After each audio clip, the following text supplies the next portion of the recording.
Hello students. बच्चों के comment box में क्वेश्चन आए थे कि सर लास्ट ईयर जेई का जो पेपर हुआ था जनवरी में, उसमें पेपर काफ़ी टफ आया था फिजिक्स का।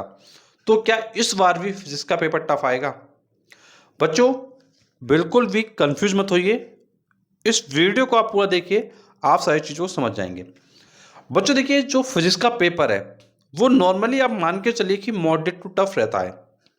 आप किसी भी साल का पेपर उठाइए, चाहे आप 2025 का उठाइए या 2024 का उठाइए या उससे पहले का उठाइए, तो आपको जो लेवल है या तो मॉडरेट दिखाई देगा या टफ दिखाई देगा।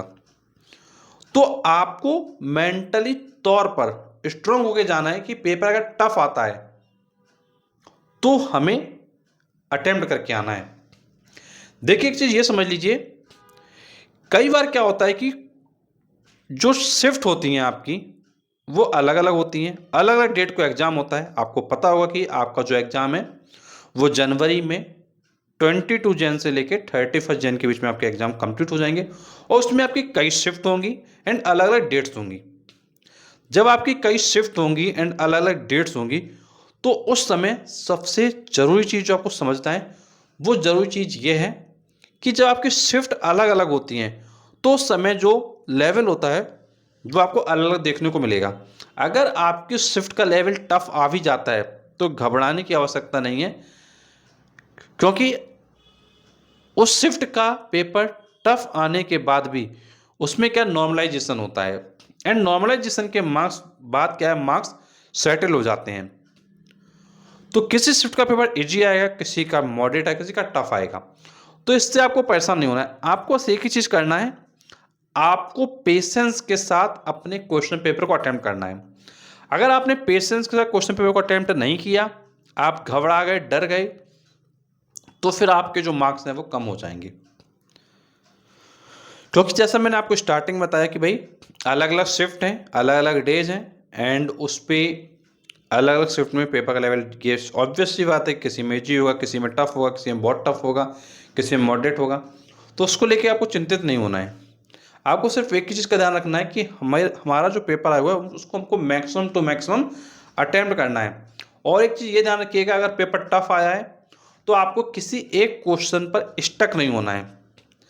देखिए कई बार बच्चे क्या करते हैं, एक क्वेश्चन तो डिफिकल्ट वाला कर लेते हैं लेकिन उसके चक्कर में जो 4 क्वेश्चन इजी आने वाले इजी आप कर सकते थे वो छोड़ आते हैं। क्यों? क्योंकि उनको टाइम ही नहीं मिलता लास्ट में। तो एक चीज़ ये ध्यान रखिए, जो क्वेश्चंस देखने के बाद लग रहा है कि टाइम लगेगा या नहीं हो पाएगा, स्किप करिए, नेक्स्ट वाला करिए, स्किप करिए, नेक्स्ट वाला करिए। जब आप इस प्रोसेस को करेंगे तो आपके जब फिजिक्स, केमिस्ट्री एंड मैथ्स का पेपर कंप्लीट हो जाए, उसके बाद आप उन डिफ़िकल्ट वाले क्वेश्चंस को उठाइए जो आपको लग रहे हैं कि आपके हो जाएंगे। उससे पहले आपको क्वेश्चंस को टच नहीं करना है। और नेक्स्ट चीज़, आपको तुक्का नहीं मारना है।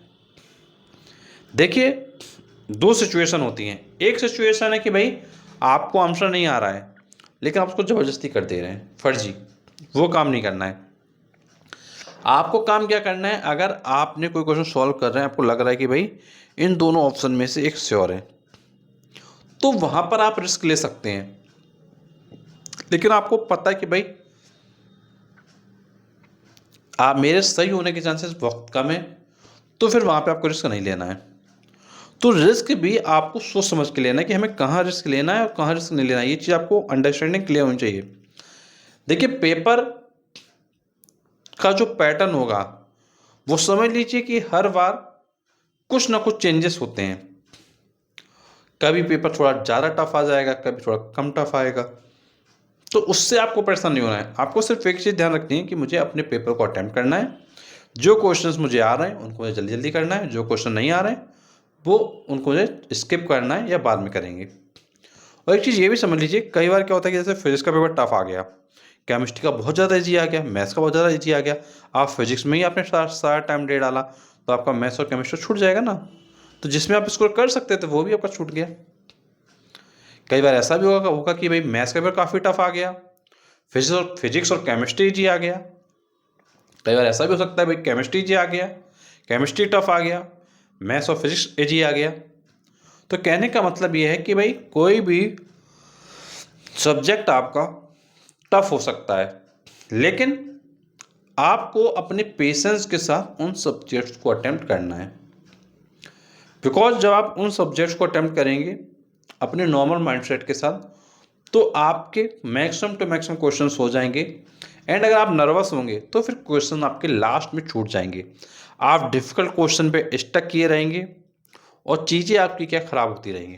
बिकॉज आपने स्टार्टिंग में जितने मैक्सिमम टू मैक्सिमम क्वेश्चन कर लेंगे वो आपके लिए बेस्ट आउटपुट होगा। बिकॉज फिर आपकी वहाँ से चिंता खत्म हो जाएगी। बिकॉज आने जो टफ क्वेश्चन थे अगर वो नहीं भी होंगे तो भी एटलीस्ट आपके इतने मार्क्स तो आ जाएंगे कि आपको एक government college, NIT, IIT, GFT मिल सकें। एंड अगर आप सिर्फ डिफ़िकल्ट क्वेश्चन में स्टक रहेंगे तो फिर आप क्या प्रॉब्लम में पड़ जाएंगे। तो इसलिए ध्यान रखिएगा, क्वेश्चन पेपर करते समय अपने माइंड को बिल्कुल कूल रखना है। किसी से कोई ज़्यादा बात नहीं करनी है, किसी से किसी टाइप की बहस नहीं करनी है। एग्ज़ाम सेंटर पे ज़्यादा किसी से बोलना नहीं है। अपना कोई बच्चा अपने को बहुत देखा है कि भाई मैं बहुत ज़्यादा मैं ज्ञानी हूँ, मुझे बहुत ज़्यादा आता है, आपस में डिस्कशन बच्चे कर रहे होंगे तो उन लोगों को देख के आपको डिस्टर्ब नहीं होना है। क्योंकि कई बार क्या है, कुछ बच्चे क्या ऐसे ऐसे बिल्कुल एकदम पढ़ रहे होंगे, आपको लगेगा कि भाई ये तो बहुत इंटेलिजेंट है, बताओ इतनी देर से पढ़ रहे हैं ये बच्चे। लेकिन वो इंटेलिजेंट नहीं होते हैं। जो इंटेलिजेंट होता है वो पहले ही पढ़ लेता है, जो इंटेलिजेंट होता है वो पहले ही पढ़ लेता है, और जो नहीं पढ़ता पूरे साल वो लास्ट टाइम पे इसे पकड़े बैठा देता है कि बहुत ज्ञानी बनते हैं अपने आप को। लेकिन ऐसा नहीं होता है।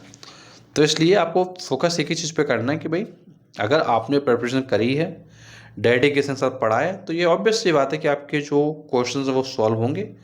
और अगर आपने प्रीवियस वीडियो हमारी नहीं देखी है जिसमें हमने आपको बताया है भाई कैसे आप अपने जेईई के एग्ज़ाम को क्रैक करेंगे, क्योंकि कई बच्चे क्वेश्चंस पूछ रहे थे सर मेरी प्रिपरेशन नहीं हो पाई है, अब मैं क्या करूं।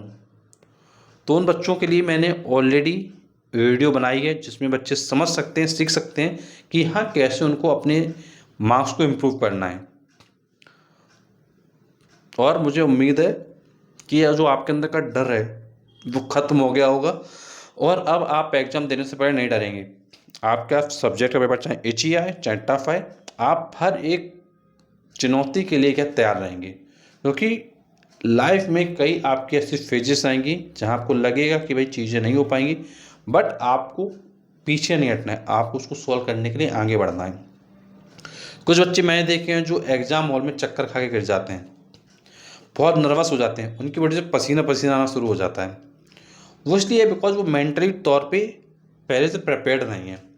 लेकिन मैं आपसे कह रहा हूँ मेंटली तौर पे पहले से प्रिपेयर्ड रहिए हर एक चीज़ के लिए, चाहे एग्ज़ाम टफ हो, ईजी हो, मॉडरेट हो, बट हम एग्ज़ाम को अच्छा करके आएंगे। आई होप आपके लिए वीडियो काफ़ी हेल्पफुल रहा होगा। एंड कोई भी बच्चा कानपुर में IIT JEE कोचिंग सर्च कर रहा है और करना चाहता है, वो बच्चे RS इंस्टीट्यूट कानपुर ज्वाइन कर सकते हैं। बिकॉज यहाँ पे IIT की तैयारी काफ़ी अच्छे से करवाई जाती है। तो चलिए बच्चों, आज का सेशन हम लोग यहीं पे एंड करेंगे। मिलेंगे आपसे नेक्स्ट सेशन में, तब तक थैंक यू सो मच।